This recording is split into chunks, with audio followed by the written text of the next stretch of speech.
The Capitals hang on and take down the Devils. Your Locked On Capitals, your daily podcast on the Washington Capitals. Part of the Locked On Podcast Network. Your team every day.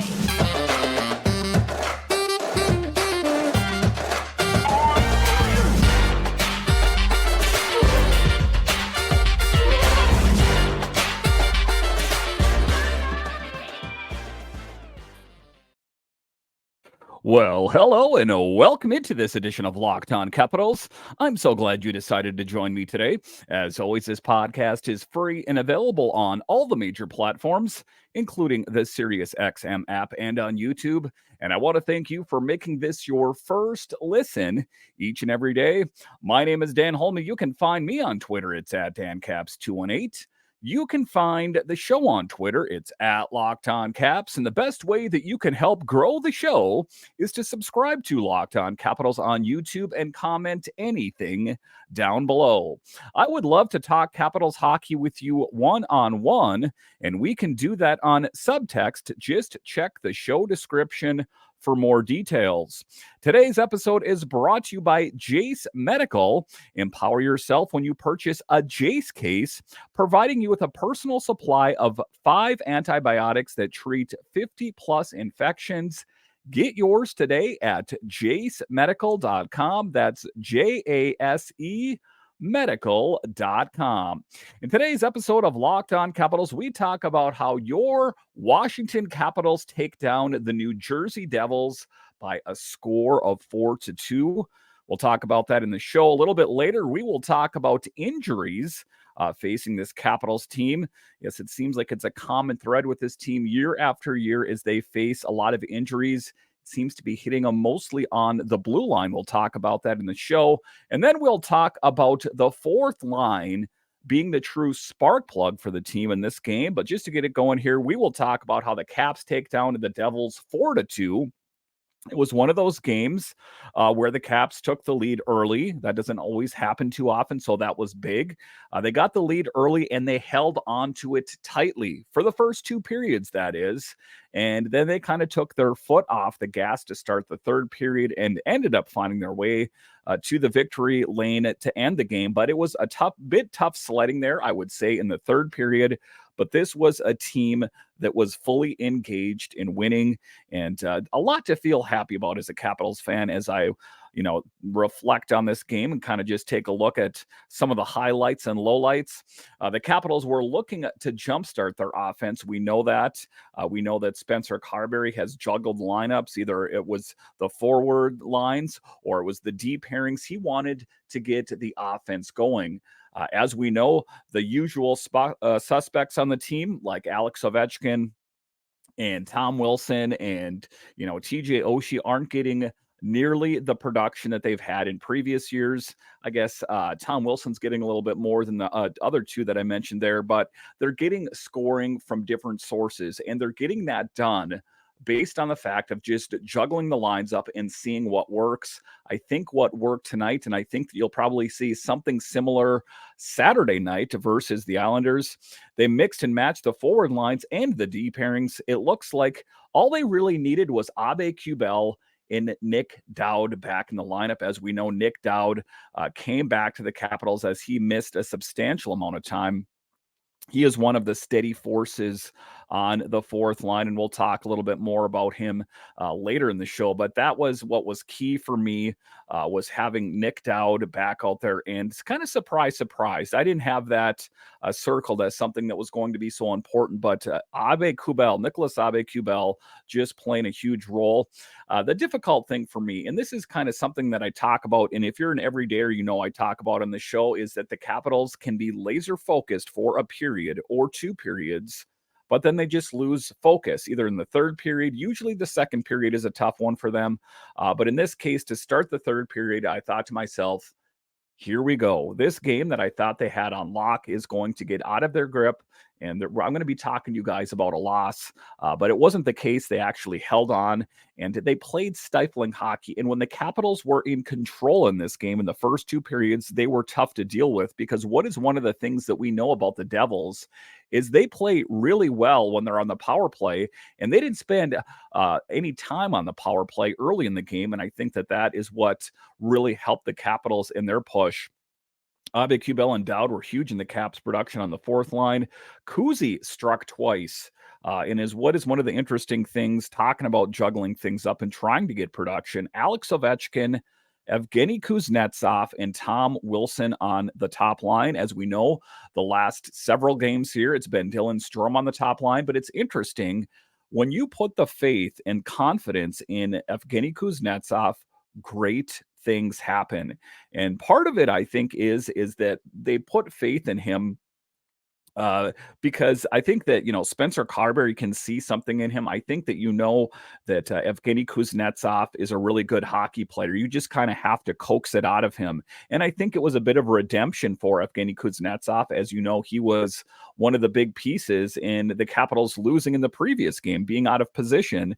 So it was only fitting for him to get some really great production out there. And all things considered, I'm very happy for Kuzi. But if we take a look at his production in particular here, he had 2 goals on the night and 3 shots on goal. So a redemption for Evgeny Kuznetsov, like I said, who struggled in the previous game, really kind of saved face in this game and was key. If you're asking me right now, I would say they should try to go with a similar lines and D pairings out there Saturday night against the Islanders. If it isn't broken, don't try fixing it. I think that Kuzi playing on that top line was a good thing. And I think that Nicholas Aube-Kubel, he came here a man on the mission. And I think that he is going to be an interesting piece to see on the fourth line. Again, I would plug him in on the fourth line against the Islanders as well. Bit of a different thing to look at here is that Matthew Phillips has not really stood out on the score sheet since preseason. I know in the preseason he really stood out and everyone was singing his praises. I kind of did as well. And if you take a look at it tonight, 0 goals, 0 assists, 0 shots on net with only 10 minutes and 23 seconds of ice time. Would Nicholas Aube-Kubel be more of a viable option than Matthew Phillips? Again, I don't want to get ahead of myself. This was only one game where he was called up, but he really popped off the page. Would he be a more viable option over Matthew Phillips? I'm going to go ahead and say if they get a similar amount of production out of him in the next game, the game Saturday night against the Islanders, I would go ahead and say yes. I know that the Caps, like I said, and a lot of people were all in on Matthew Phillips about the great preseason and what a great story, such a small man, but plays a huge role on the Capitals. It is a game and it is a league of what have you done for me lately?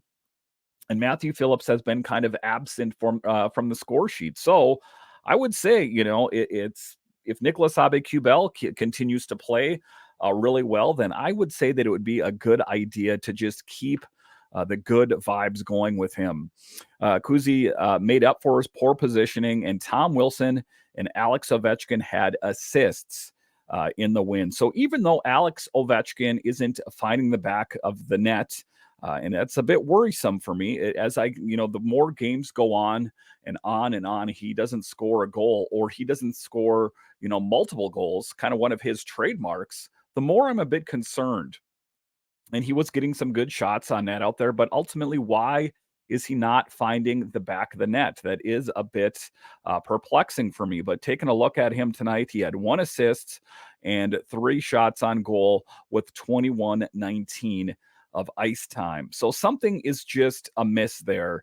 And don't get me wrong, I'm happy that he's contributing and he's getting assists and he's being key in some of these scoring opportunities, but that is not who Alex Ovechkin is. At the end of the day, he is a goal scorer. If he doesn't know, he's chasing down Wayne Gretzky, and if he's going to catch him, he better put his foot on the gas now. Before it kind of, I don't know how many more games it's going to be before the panic alarm goes off. I don't hear a lot of panic amongst Capitals beat writers. I don't hear a lot of panic amongst fans yet. I hear rumblings, kind of a faint rumble in the stands, but I don't hear like, What is going on? We need answers. Is he injured? That's kind of what I've long suspected, but we really hope to see more production from Alex Ovechkin above and beyond everyone else, just because that's what he does. We know he's chasing down Gretzky, and he is the captain and the leader of this team. And as Alex Ovechkin goes, so go the Capitals. So we really want to see him engaged. The same thing goes for some other players as well. TJ Oshie, even though he is key in a lot of scoring opportunities and was a showboat out there, bouncing the puck off his stick in game action was most impressive. I definitely couldn't do that, but we hope to see more production from TJ Oshie as well. These players that have been on this team for such a long period of time, is age finally catching up with them? I'm not entirely sure. Is it that there is so much good pre-scouting and watching video that they're prepared for everything that Ovi and Oshie throws at them? I don't really think that's the case. I just think that there is something, I guess I would say it's age or an underlying injury. Something just does not add up to me here. All right, so coming up here after the break, we will talk about fourth line magic. Not usually the line that you think of that gets a lot of scoring, but it was for the Capitals on Friday evening. I'll talk about that coming up.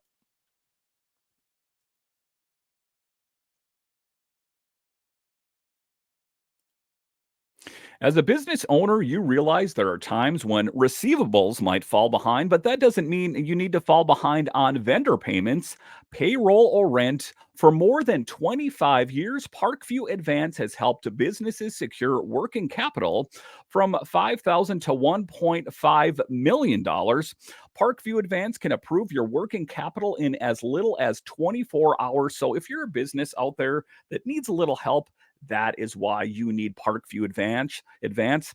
It's much easier process than you might imagine. We invite the many entrepreneurs that are Locked On NHL fans to learn more by calling us at 203 675 0071 or go to parkviewadvance.com. If your business needs working capital, call Parkview Advance today. Parkview Advance, helping businesses with their working capital. Go to parkviewadvance.com. If you run a solo small business, you're an army of one, but you still need a CPA, bookkeeper, separate payroll solution, and more. Let Collective take care of your paperwork while you take care of business. If you're running a business of one, you're wearing many hats in your day-to-day. With Collective bookkeeping and accounting, you don't need to be one of them. You can start saving thousands of dollars and hours of your time by letting Collective handle your business paperwork. Collective is the number one financial solution for freelancers, contractors, and self-employed entrepreneurs that lets you focus on your passion, not your paperwork. Let Collective handle all of your paperwork you dread, like corporate formation and compliance, taxes, books, keeping, accounting, and even payroll. The best part, it's at the fraction of a cost of a CPA. Collective knows that if your business of one makes over $80,000 a year, you will find the most value for their services. Right now, Collective is offering a 1-month free and no onboarding fee when you go to collective.com/LockedOnNHL and tell them Locked On NHL sent you. That's a $550 value for free when you go to collective.com/LockedOnNHL and tell them Locked On NHL sent you. That's collective.com/LockedOnNHL and tell them Locked On NHL sent you.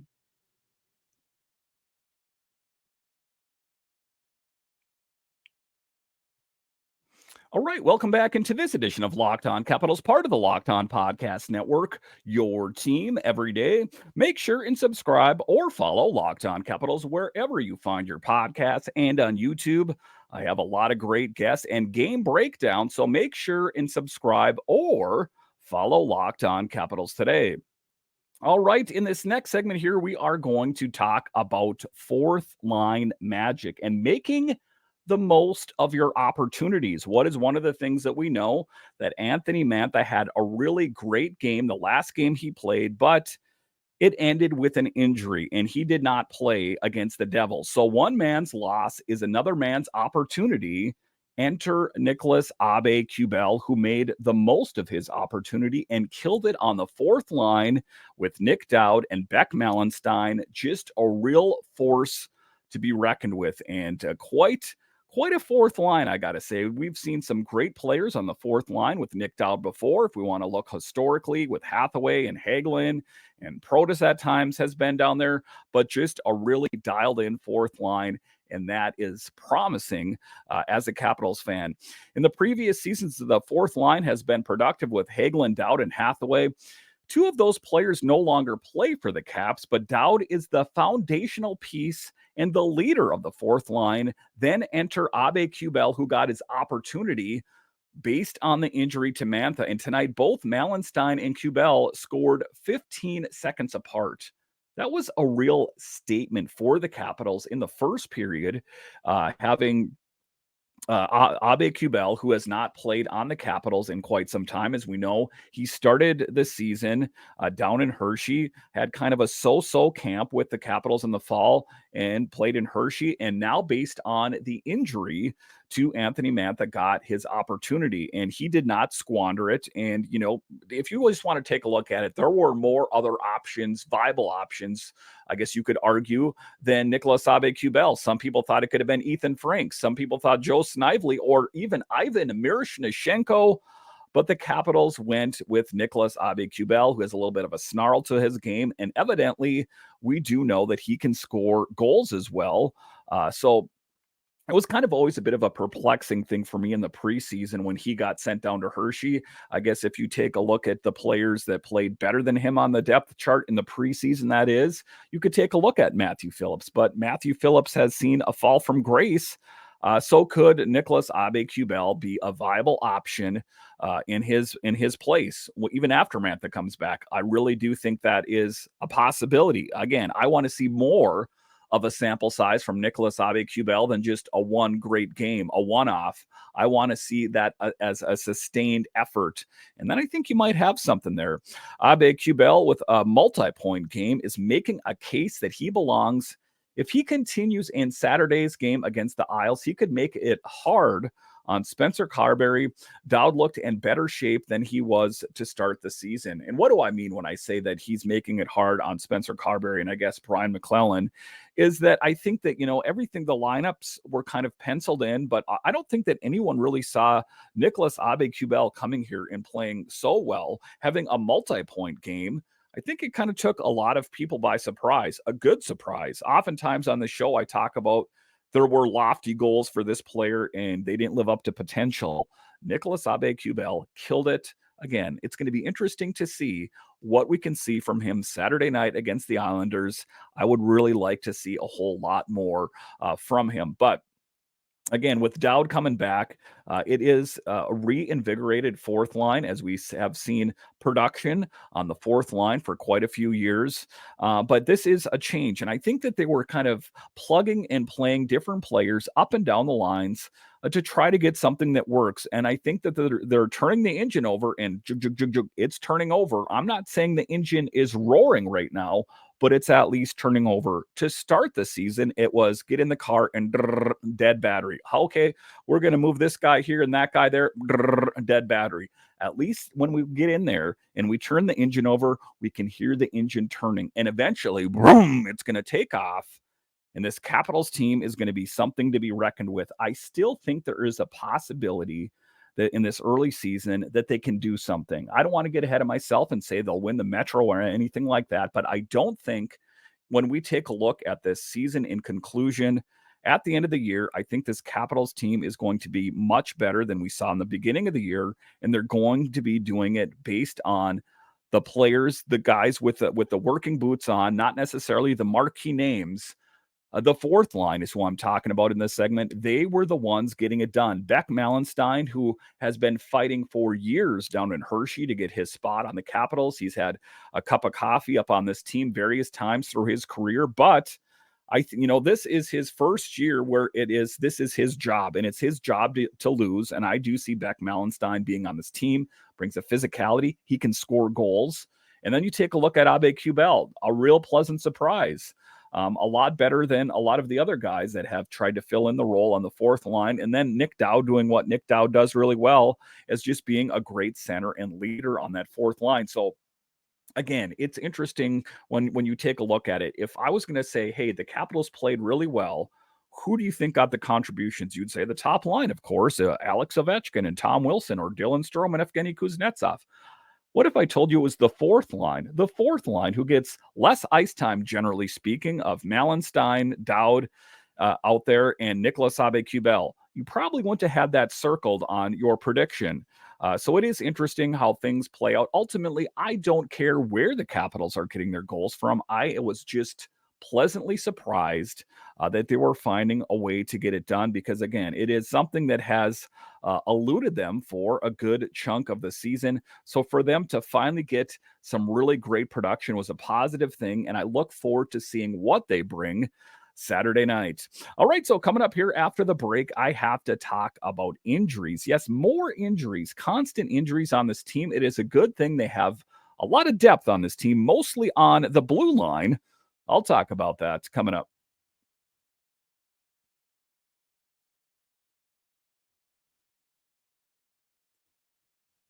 We spend a lot of time together, you and I. We get fired up together on wins and losses, who starts and who sits. I'm thankful for that connection we have. And today, I want our chat to be a little more personal. I just learned that you can get a 1-year supply of ED medications. You realize that what that means? Bring an extended travel, bring on next natural disaster or supply chain issue. You are covered, my friend. You don't have to worry about whether or not you can refill your generics or Cialis, Viagra. And this is possible because of our friends at Jace Medical. So go online right now at jacemedical.com to receive your 12-month supply of your daily medication. Remember to use promo code Locked On at checkout for a discount as well. A verified customer had this to say about Jace: I am thankful for this service. Supply chain issues caused me to cut my pills in half. I ordered most of my daily meds for a year's supply. I also ordered an antibiotic kit. I feel secure now. Prices are lower than local pharmacies. I highly recommend this for everyone.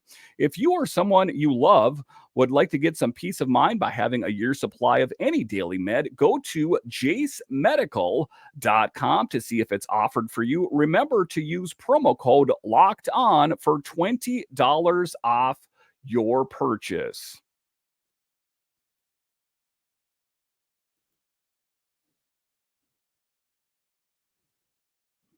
All right, welcome back into this edition of Locked On Capitals, part of the Locked On Podcast Network, your team every day.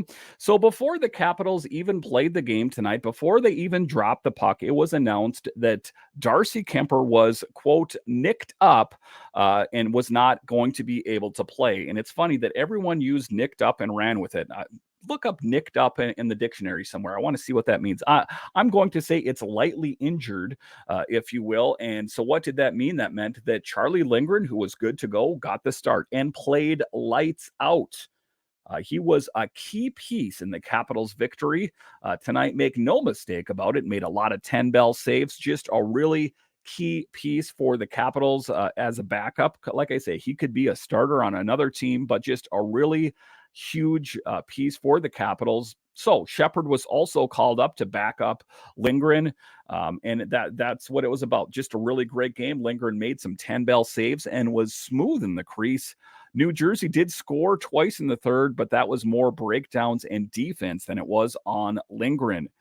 So despite the fact that Darcy Kuemper was not able to play because he was nicked up, Charlie Lindgren stepped in and played huge tonight, and a key piece in the Capitals winning. I think if it was any less of a goalie, the Capitals may have lost the game, especially in the third period. But there were more injuries to talk about.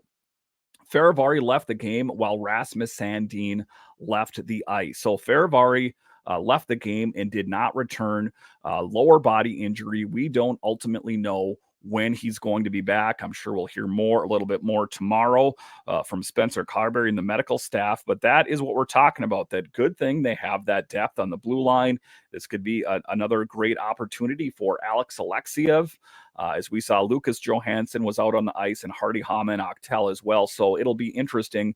Fehervary blocked a shot in the second period and sustained a lower body injury in the play and did not return to the game.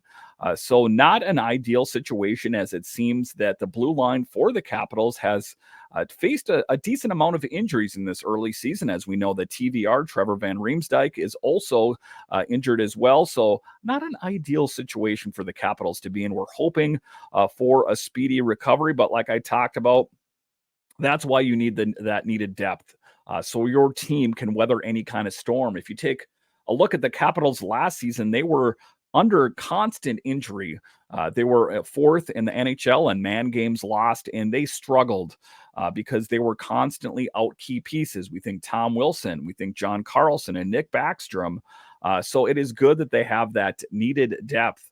But there are more injuries, like I talked about a little bit earlier in the show as well.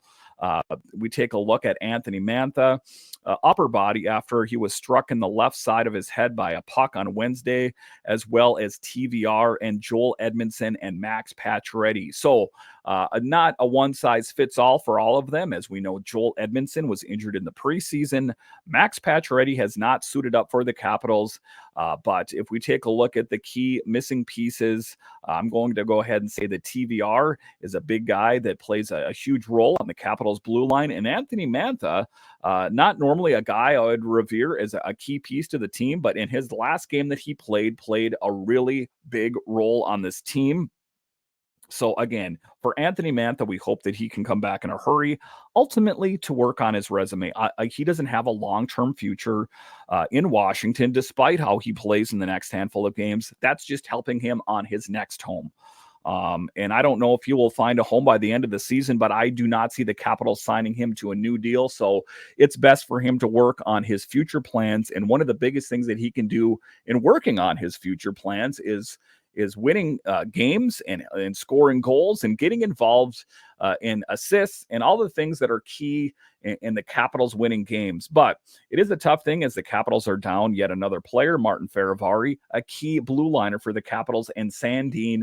I guess we don't know the full extent of, where he's going to be at, but not an ideal situation. And, you take a look at the guys that are injured. There are guys that play a big physical game. Martin Fehervary is not afraid of throwing his body around, and subsequently, sometimes that happens.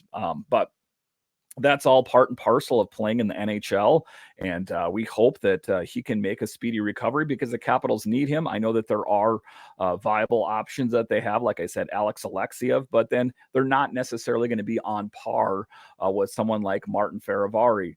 But in Fehervary's case here, where he got injured, it wasn't from throwing his body around. He blocked a shot. So playing good defensively, but ultimately he paid the price as he had to leave the game. But just to wrap up this whole game, a good win, not a great win. As the Capitals went into the third period, I was excited at the idea that I was going to be able to talk to you guys about like a shutout. And wow, they just slammed the door in the New Jersey Devils' face. Not the case. They kind of the wheel really started to wobble in the third, and I thought they were going to lose it.